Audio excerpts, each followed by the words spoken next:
सुगंधा काय लायकीची बाई आपल्याला सगळ्यांना माहिती आहे, पण ती आत्याबाईचा असा वापर करून घेईल असं कधी वाटलं नव्हतं. ती अशी वागेल असं सुद्धा कधी वाटलं नव्हतं. तर आत्याबाईने तिला एकदा सुमित्रा अशी हाक काय मारली, ती सारखी तिच्या पुढे पुढे करते आणि असं भासवते की ती सुमित्रा आहे, सुगंधा नाही. नाही, ती आत्याच्या आजारपणाचा फायदा घेते.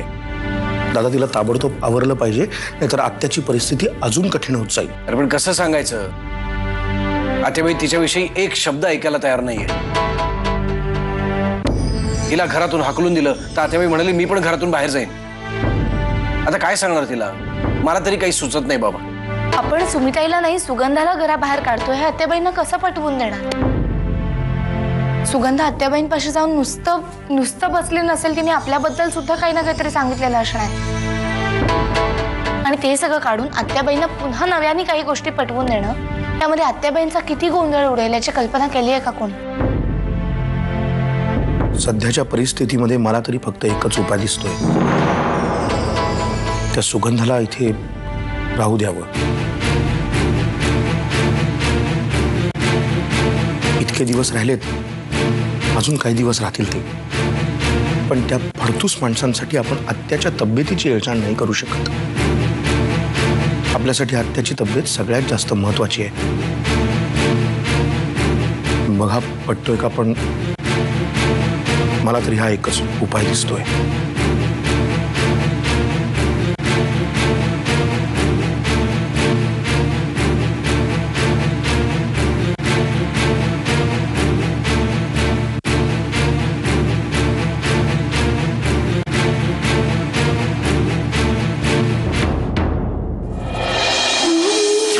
तुझ्या नावाचं कुंकू लावणारी निघून गेली. ते कुंकूच तुझं कवच होतं. यंदाच्या निवडणुकाच काय, पण प्रचार सुद्धा तू पाहणार नाहीस.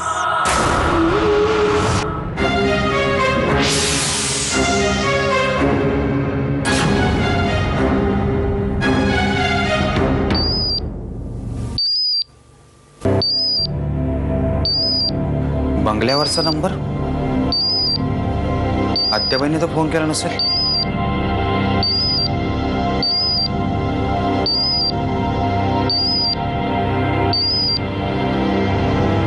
हॅलो.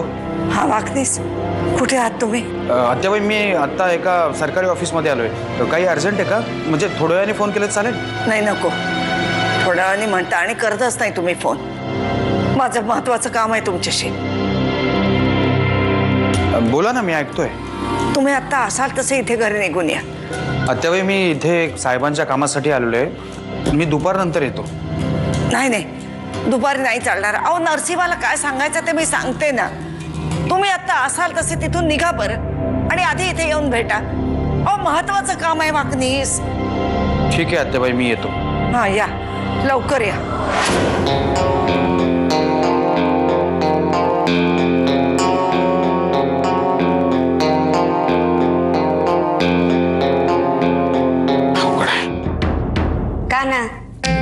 शाळेत तर कधी पाय नाही ठरला तुझा, मग एवढ्या भारी भारी आयडिया कुठं आणतोस रे? सुगंधी, माणसाचं डोसं काय की नाही एक प्रकारची तिजोरी असते. त्या तिजोरीत कसल्या कसल्या आयडियाच्या कल्पना आणि बरंच काय काय असतंय. फक्त ती तिजोरी कधी, केव्हा, कशी उघडायची, त्यातला कुठला माल कधी बाहेर काढायचा, एवढं फक्त कळलं पाहिजे.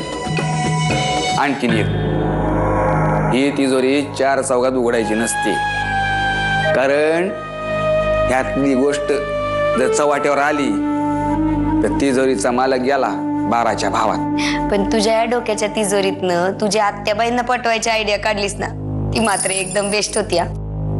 म्हणजे म्हातारी अशी काय भडकली, फडाफडा बोलली नरसिंह साहेबांना.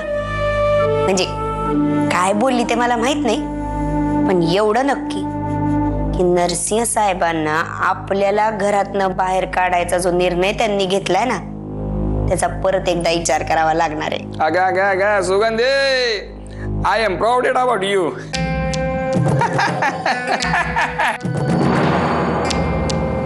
नाही का ना, तू बॅगा बिगा भरल्या का? मी तुला परशुशेटचा फोटो आणायला सांगितलं होतं, माझ्या खोलीतनं आणला का तो? हा, ती लाल पिशवी घेतली का? आणि तुझी कापड चोपडं भरली का सगळी? उगाच इथं काही घाण ठेवायची नाही. सगळी खोली साफ करायची, निघायच्या इकडनं. चल लवकर, चल चल चल. सुगंधा, तुम्हाला इथून कुठेही जाण्याची गरज नाहीये. म्हणजे पुढचे काही दिवस तुम्ही इकडे राहू शकता, हेच सांगायला आले होते मी.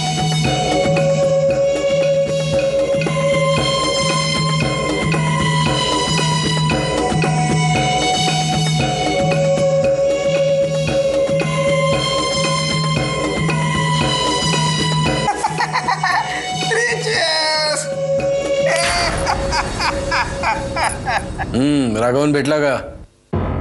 अरे वा, तो स्वतः आला होता रिसीव्ह करायला. Very nice. ठीक आहे.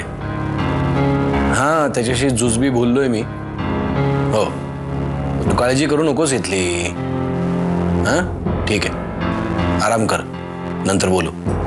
बाय. अगं आत्ता अमृताचा फोन होता. अच्छा. पोचलीये सुखरूप, आनंदात आहे. पण तिची इथली काळजी काही संपत नाही बिचारीची. तुम्ही सुगंधाबद्दल तिला काही सांगितलं नाहीत ना? नाही नाही, मी काही सांगणारच नाही. आणि तुला जर फोन आला तर तूही काही सांगू नकोस. नाही, मी नाही सांगणार. फक्त मला एक गोष्ट कळत नाही, हे आणखीन किती दिवस असंच चालू राहणार आहे? तिला परत घरात ठेवून यावं लागलं. काय तो एकदाचा उपाय नाही का करता येणार? माझ्याही डोक्यात 3 चक्र फिरतायत ग. पण सध्या मी तो विषय बाजूला ठेवलाय. आत्याबाईंचा अल्झायमर, त्याचं काय करायचं, तिची ट्रीटमेंट कशी करायची. हा, बरी आठवण झाली. ते डॉक्टर जे आहेत ना दिल्लीचे, ते मला वाटतं परत आले आहेत. तर आता आत्याबाईला तिकडे कसं न्यायचं हा विचार मला खरं तर त्रास देतोय. आपण सगळ्यांनी मिळून काहीतरी प्रयत्न करायला पाहिजे, तरच हे शक्य होईल. अच्छा, तू पर्सोनामध्ये गेली होतीस? अगं नाही नाही, मला सुद्धा पार्लरमध्ये यायचंय, पण मला वेळच मिळत नाहीये. अगं असं काय बोलतेय? बरं ठीक आहे, नेक्स्ट टाइम जेव्हा मी जाईन ना तेव्हा तुला नक्की कळवेन. बरं, मी तुझ्याशी नंतर बोलते. हां, बाय. सुगंधा, निघालीयस का? सावकाश जा हां.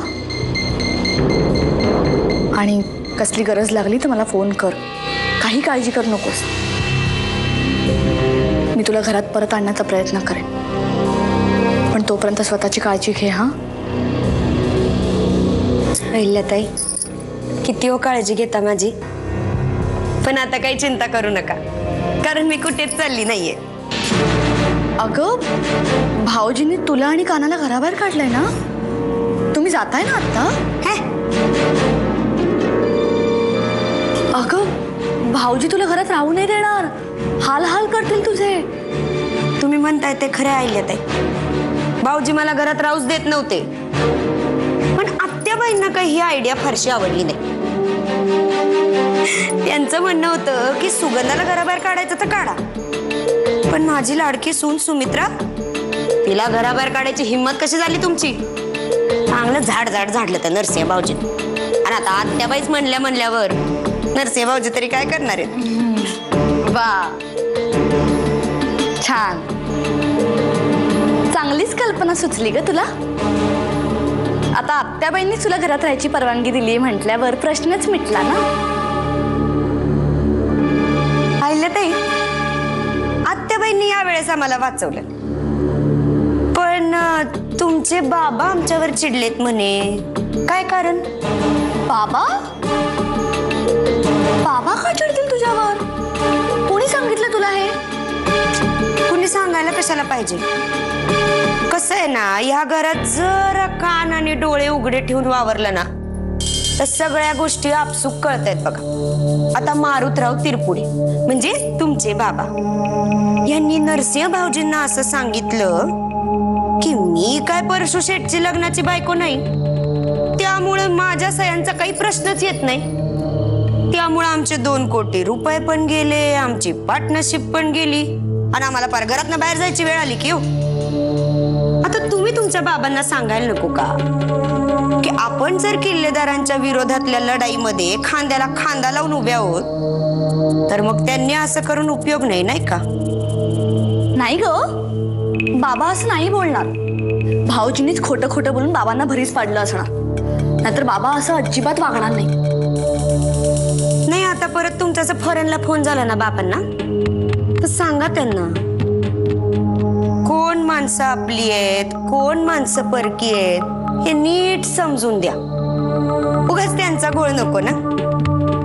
आणि कसं आहे आजपर्यंत लई मदत केली हो मी तुम्हाला, त्याची परतफेड जर तुम्ही अशी केली तर कसं चालेल ना काय? हो हो, यापुढे तुला कसलाही त्रास होणार नाही, प्रॉमिस. पण काही म्हणा, तू या घरात राहतेस याचा मला खूप आनंद झालाय.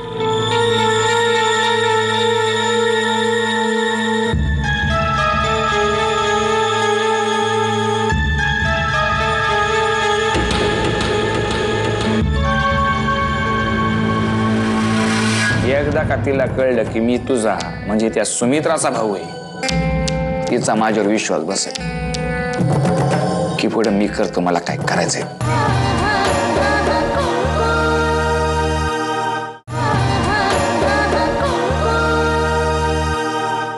का ना तुला एक गंमत माहिती का? माझा ना एक भाऊ आहे अरे, लईच हुशार आहे बघ. कोण आहे? आणखीन कोण? तूच की. मी हुशार? काय एवढा शहाणपणा केलं मी? काय एवढा शहाणपणा केलास तू? अरे तुझं डोसकं इतकं चालतंय की पार डोसकं कामातनं गेलेल्या माणसांचा पण उपयोग करून घेतोयस तू. जसं तुझा उपयोग करून घेतोय. काय नाही म्हणजे डोसकं कामातून गेलेल्या म्हातारीचा तू कसा उपयोग करून घेते असं म्हणायचं होतं मला. तर मला काही बोलणी कळत नाहीत काय तुझी? काही म्हणा काना, पण काय काय माणसं ना नशीबच काढतात. आता त्या म्हातारीचा किती उपयोग होतोय आपल्याला. पण म्हातारीवर जास्त भरोसा ठेवू नकोस. एकदा का तूप रोटी खाऊन दष्टपुष्ट झाले ना की म्हातारी पहिली आपल्या कमड्यात लात आणेल बघ. मग आपण रस्त्यावर. काही होत नाही रे, नको काळजी करू. आता किती वेळा आपल्यावर येळ आली या घरातनं बाहेर जायची, पण आपला काळ अजून आलेला नाही. जोपर्यंत म्हातारी जिवंत आहे ना तोपर्यंत आपल्याला मरणच नाही बघ. म्हणजे हे अगदी 100 नंबरी बोललीस तू. म्हणजे म्हातारी नुसती घोड्यावर बसली म्हणजे आपण तिला बसवलं तर त्या किल्लेदारांचं सगळं आयडियाचं प्लॅनिंगच पूस झालं. आता म्हातारी घोड्यावर उतरली की नाही की तिला गाढव, रेडा, कोकड, बोकड, ससा, कोल्हा आकाशावरही बसवायचं. आणखीन एक, आतापर्यंत तू एकटीच किल्ला लढवत होतीस.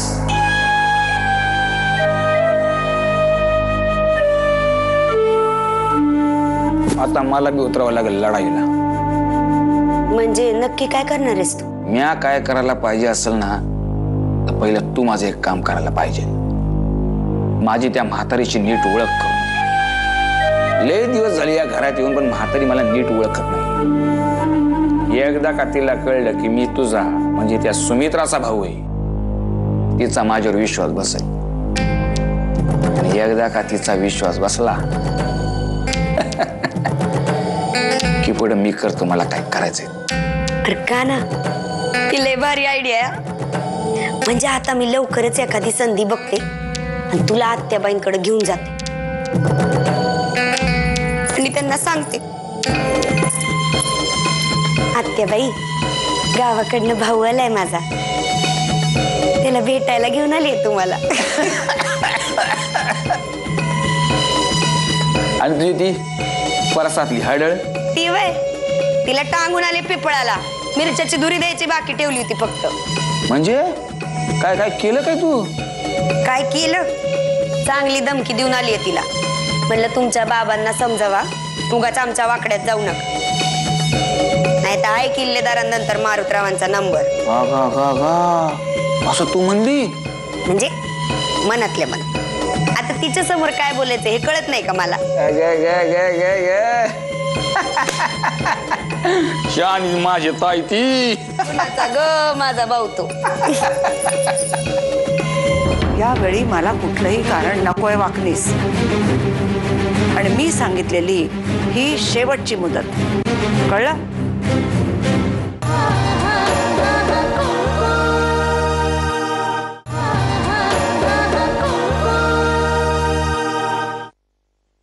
मी तुम्हाला आधीच सांगितलं होतं, सुगंधा आत्याबाईंच्या आजाराचा गैरफायदा घेणार. तिला आपण आत्याबाईंच्या रूम मध्ये जाण्यापासून अडवलं पाहिजे, पण नाही, तेव्हा तुम्ही मलाच ओरडला. आता कळतंय ना कोण चुकीचं होतं आणि कोण बरोबर होतं ते. त्यावेळी माझं ऐकलं असतं ना तर आज ही वेळ आलीच नसती. सुगंधा कधीच घराबाहेर गेली असती, पण नाही. आता बघा ती आपल्या राशीला चिकटून बसली. आता ह्या सगळ्यावर चर्चा करून काही उपयोग आहे का? मी काय म्हणते, आत्याबाईंच्या अल्झायमरमुळे आधीच खूप कॉम्प्लिकेशन्स निर्माण झाले. त्या बिचाऱ्या जानकीला मोलकण म्हणून वावरावं लागतं. सुगंधा आणि तिचा तो मावाली भाऊ, त्यांचा पाहुणचार करावा लागतोय आपल्याला. हे सगळं ना आत्याबाईंच्या आजारपणामुळेच होत आहे. मग आता ह्या परिस्थितीत काय करायचं, तुला काही सुचतंय का?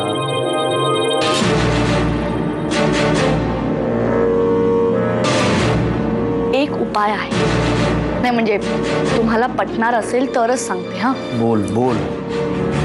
आत्याबाईंची तब्येत दिवसेंदिवस खालावत चालली. मग ती सुधारण्यासाठी आपण त्यांना नर्सिंग होम मध्ये पाठवलं तर?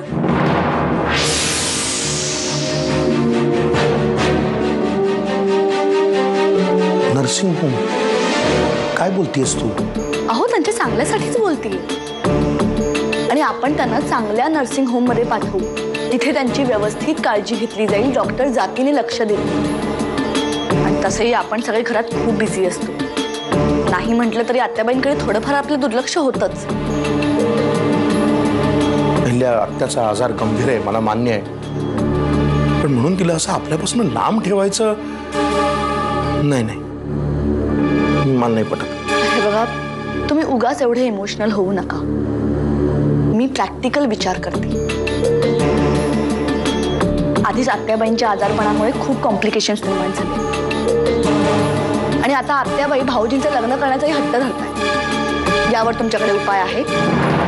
भाऊजींचं दुसरं लग्न लावून देणार आहात का तुम्ही? सांगा ना. म्हणून तर मी म्हणतेय ना, आत्याबाई घरात नसल्या तर सगळे प्रश्न सहज सुटतील.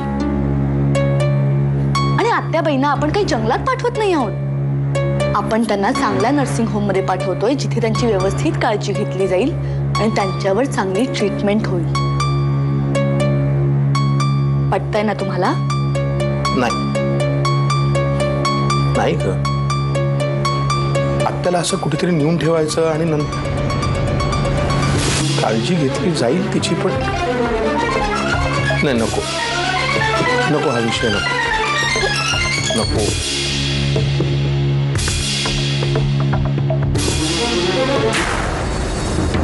साहेब, वाकणीस तुम्ही? हो, आत्याबाईंचा फोन आला होता की तातडीने या म्हणून. कारण काहीच सांगितलं नाही. काही काळजीचं कारण नाहीये ना? काय झालंय? नाही वाकणीस, ती अरे आलात सुद्धा वाकनीस तुम्ही, आणि मला कोण सांगणार? मगाशी फोन केला तर केवढे आडेवेडे घेत होता. आत्याबाई, मी खरंच कामात होतो. काही सांगू नका. तुम्हाला सगळ्यांना जगाची कामं असतात. घरातलं एक काम सांगितलं तर तेवढं होत नाही ना तुम्हाला? आत्याबाई, तुम्ही कशाबद्दल बोलताय? वा, वाकनीस, तुमच्या खरंच लक्षात नसतं का मुद्दाम बोलताय हो तुम्ही? अहो, नरसिंहाला मुलगी बघण्यासाठी सांगितलं होतं ना तुम्हाला. मग काय झालं त्याचं पुढे? आत्याबाई, तू सांगितलंस ते बरोबर आहे, पण ते खरंच कामात होते. तू त्यांची बाजू घेऊ नकोस. तुम्हाला सगळ्यांना कामं आहेत रे. मी एकटीच आहे ना रिकाम टेकडी इथे. तसं नाही आत्याबाई, तू उगाच रागावतेस. किती दिवस मागे लागले मी तुमच्या? तुम्ही ना फक्त विषय टाळता.